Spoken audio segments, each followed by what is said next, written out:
जय मसीह की। आइए हम अपना आज का वचन शुरू करते हैं। वचन शुरू करने से पहले हम एक छोटी सी प्रार्थना करेंगे। धन्यवाद धन्यवाद धन्यवाद राजाओं के राजा, सर्वशक्तिमान परमेश्वर पिता, इस समय को आपके हाथों में समर्पित करते हैं। इस वचन को आपके हाथों में समर्पित ये वचन पिता परमेश्वर हम सभी के जीवनों में पिता 100 गुना फसल को लेकर आए। परमेश्वर पिता, आपसे प्रार्थना करते हैं प्रभु जी, अपने इस जीवित वचन के द्वारा हमारी अगुवाई करे पवित्र आत्मा। प्रार्थना को यीशु मसीह के पवित्र और सामर्थ्य नाम से मांग लेते हैं, आमीन। हालेलुया। आज का जो वचन है वो है मत्ती उसका 7वां अध्याय, उसका वचन 24 से लेकर 29 तक। मैं पढ़ती हूँ। घर बनाने वाले दो मनुष्य, बुद्धिमान और मूर्ख।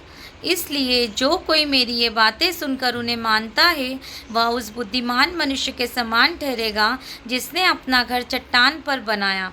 और मेघ बरसा और बाढ़ें आई और आंधियाँ चली और उस घर से टकराई, फिर भी वह नहीं गिरा क्योंकि उसकी नींव चट्टान पर डाली गई थी। परंतु जो कोई मेरी ये बातें सुनता है और उन पर नहीं चलता वह उस निर्बुद्धि मनुष्य के समान ठहरेगा जिसने अपना घर बालू पर बनाया। और मेघ बरसा और बाढ़ें आई और आंधियाँ चली और उस घर से टकराई और वह गिर कर सत्यानाश हो गया।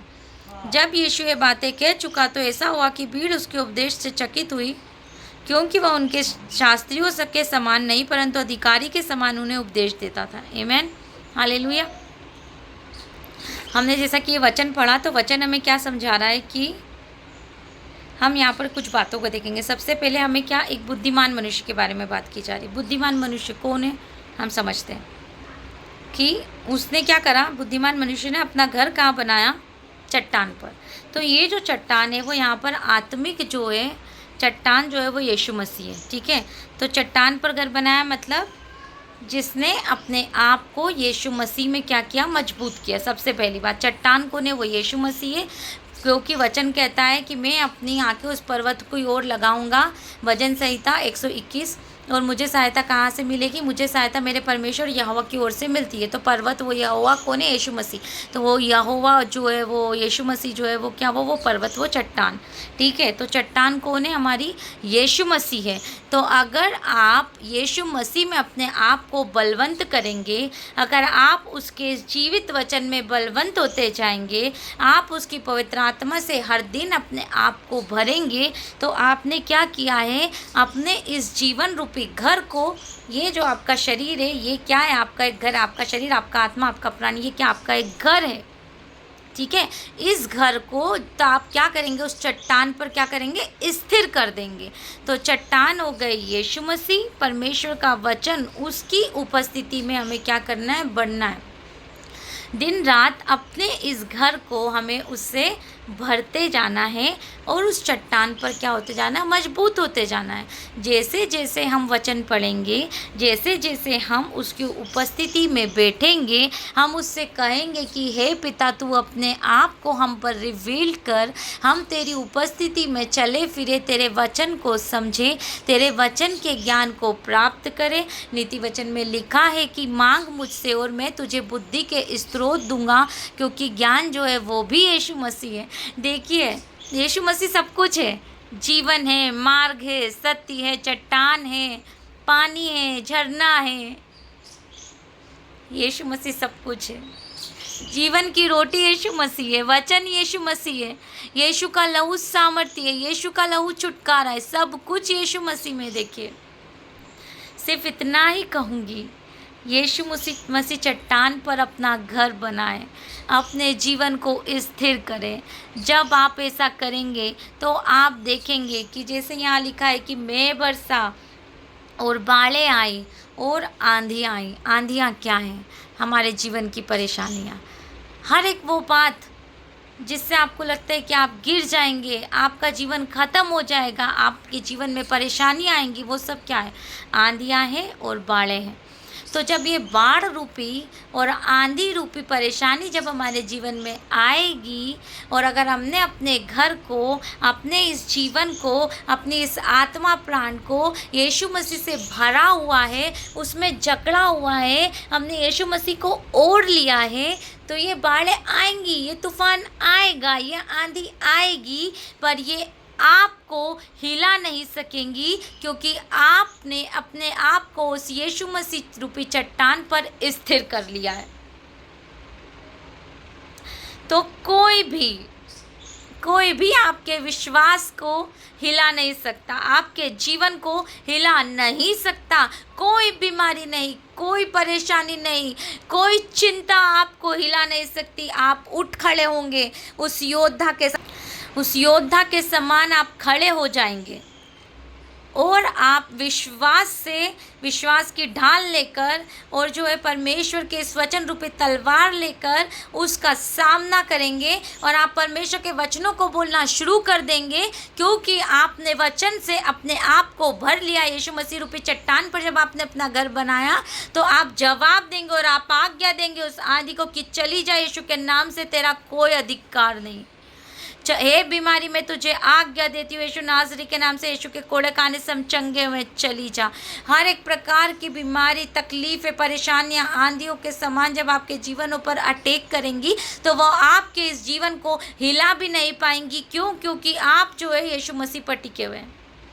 तो मेरे भाइयों और बहनों, मैं सिर्फ आपसे इतना ही कहना चाहती हूँ कि उस यीशु मसीह रूपी चट्टान पर अपने जीवन रूपी घर को टिका दें, फिर कोई भी चीज़ आपको हिला भी नहीं पाएंगी। परेशानियाँ आएंगी पर छू नहीं सकेंगी, और परेशान होकर खुद भाग जाएंगे यीशु के नाम से। पर अगर आपने ऐसा नहीं किया तो जो दूसरा व्यक्ति है, जब इस पर बाढ़ें आई, जब मेघ बरसी, बाढ़ आई, आंधियाँ आई, तो इसका घर जो है वो गिर गया। तो अगर आपने अपने आप को मसीह पर नहीं टिकाया है तो ये जो आपका जीवन रूपी घर है, आत्मा, प्राणी, ये सब क्या हो जाएगा? ढह जाएगा, और आप जो है उस अनंत काल के जो है गड्ढे में डाले जाएंगे, क्योंकि अंत वही है ना। तो परमेश्वर यीशु मसीह ने हमारे लिए अनंत काल का क्या रखा है? जीवन रखा है। तो हमें क्या करना है? हमें अपने इस जीवन रूपी घर को यीशु मसीह रूपी चट्टान पर टिका देना है। और वो हमें कैसे करना है? रोज़ वचन पढ़कर, रोज़ प्रार्थना कर कर, रोज़ परमेश्वर के साथ समय बिताकर, और उसके वचनों को अंगीकार करके। जब आप रोज़ाना ये करेंगे तो आप दिन रात जो अपने इस घर को मजबूत बना रहे हैं। आंधियाँ और बाढ़ें आएंगी, आती रहेंगी, पर जब आप इस मजबूत रूपी चट्टान, यीशु मसीह चट्टान पर बने रहेंगे तो ये बाढ़ें, ये परेशानियाँ आपको छू भी नहीं पाएंगे यीशु के नाम से। यही प्रभु का प्रॉमिस है। आमीन, हालेलुया। आइए हम प्रार्थना करेंगे। धन्यवाद मेरे प्रभु जी, धन्यवाद राजाओं के राजा, धन्यवाद सर्वशक्तिमान प्यारे पिता परमेश्वर यहोवा। हम आपसे प्रार्थना करते हैं प्यारे पिता परमेश्वर, जैसा हमने वचन में जाना मेरे प्रभु जी, हम सचमुच परमेश्वर पिता वो बुद्धिमान मनुष्य बने प्रभु जी, जो अपने इस प्रभु जी जीवन रूपी घर को परमेश्वर पिता यीशु मसीह रूपी चट्टान पर टिकाए रखे परमेश्वर पिता। हर एक दिन हमारा प्रभु यीशु मसीह आप में बीते, हम आप में मजबूत होते चले जाए यीशु के नाम से। हम प्रभु, हमें ऐसी प्रभु जी इच्छा दे पिता कि हम रोज तेरे वचन को पढ़ें, तेरे वचन में मजबूती से प्रभु जी गड़े रहें पिता परमेश्वर। और मेरे प्रभु जी हम तेरी पवित्र आत्मा से भरते चले जाएं मेरे प्यारे पिता परमेश्वर, ताकि जब बाढ़ें आए, आंधियाँ आए, तो वह हमें कोई भी नुकसान पहुँचाने ना पाए यीशु के नाम से। और हम आप में दृढ़ता से प्रभु जी गड़े रहे यीशु के नाम में। और प्रभु पिता परमेश्वर ये आंधी हमारा कुछ भी बिगाड़ ना पाए यीशु के नाम से। हे राजाओं के राजा, एक बार फिर से जितने भी लोग प्रार्थनाएं सुन रहे पिता, उनमें से हर एक के लिए प्रभु जी मैं प्रार्थना करती हूँ पिता परमेश्वर। हर एक बीमार के जीवन में मैं आपकी चंगाई की घोषणा करती हूँ प्यारे पिता परमेश्वर यहोवा। आपके प्रभु जी कोड़े खाने से हमें चंगाई मिली है, किसी भी बीमारी का हमारे शरीर पर कोई अधिकार नहीं है। बीमारी चल भाग जाए यीशु के नाम से। जितनी भी माएँ पिता अपने बच्चों के लिए प्रार्थनाएं कर रही हैं पिता, मैं प्रार्थना करती हूँ यीशु नाज़री के नाम से उनके बच्चे सही रास्ते पर आ जाए यीशु के नाम से। हर एक आपके सामने झुके और अंगीकार करे कि उद्धार आपसे पिता। पैसों की घटी, रुपयों की घटी यीशु के नाम से पूरी हो जाए, क्योंकि वचन कहता यहोवा हमारा चरवाही, कोई घटी ना होगी। हे पिता परमेश्वर, कोई भी व्यक्ति पिता परमेश्वर अगर आज शांति से परेशान है, अपने घर की प्रभु जी यीशु के नाम से आपकी शांति की घोषणा करती हूँ हूँ पिता परमेश्वर। हर एक कलेश दूर हो घर से पिता परमेश्वर, लड़ाई झगड़े दूर होने पाए यीशु के नाम से। रिश्तों में आपकी शांति आ जाए, रिश्तों में आपका आनंद आ जाए। अगर कई पति पत्नी के रिश्तों में खलल है मेरे पिता, तो मैं आज्ञा देती हूँ हर एक प्रकार की सेपरेशन की आत्मा को यीशु के नाम से इसी वक्त चली जा। और मेरे प्रभु जी आपका प्रेम प्रभु जी हर एक रिश्ते में, पति पत्नी के रिश्तों में, माता पिता के रिश्तों में, बच्चों के रिश्तों में आने पाए यीशु के नाम से मेरे प्रभु जी। अभी इसी वक्त पिता हर एक के प्रार्थना निवेदनों को आपके चरणों में रख देते हैं पिता। आप सुनिए और हाँ और आमीन में ग्रहण करें पिता यीशु के नाम से। सारा आदर महिमा आपको चढ़ाते, प्रार्थना यीशु मसीह के पवित्र और सामर्थ्य नाम से मांग लेते हैं, आमीन। प्यारे पिता परमेश्वर यहोवा आपको धन्यवाद। परमेश्वर आपको आशीषित करें। अगर आप इस वचन से आशीषित हुए हैं तो इस वचन को अपने दोस्तों के साथ शेयर करें, अपने रिश्तेदारों के साथ शेयर करें और चैनल को सब्सक्राइब करें। अगर आपका कोई भी प्रार्थना निवेदन है तो आप कमेंट में भेज सकते हैं। परमेश्वर आपको आशीषित करे। Thank you.